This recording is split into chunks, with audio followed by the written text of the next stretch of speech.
comment tu fais la différence entre la tristesse qui est proscrite complètement, qui est complètement interdite, et le cœur brisé?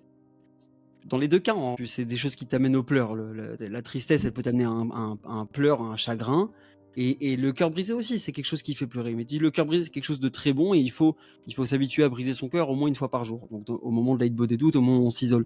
Alors, il D'accord. te dit la différence, c'est que après une situation de cœur brisé, tu es capable de rigoler, de jouer, de danser, de chanter.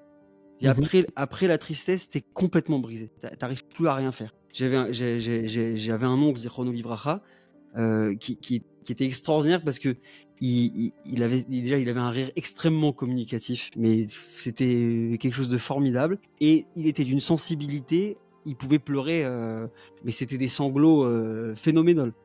Vraiment, c'était des trucs, et à un tel point que une de ses marques, pas de fabrique, mais bon, un truc dont on se souvient de lui, c'est que dans les enterrements, il pleurait si fort que ça a déclenché le rire des autres, et donc ça finissait par le faire rire lui aussi. Tout le monde disait ça. Tout le monde disait en fait, il était tellement capable de pleurer qu'il était capable de rire aussi. Il était tellement capable de rire qu'il était capable de pleurer aussi. C'était une maîtrise du cœur qui était assez naturelle chez lui.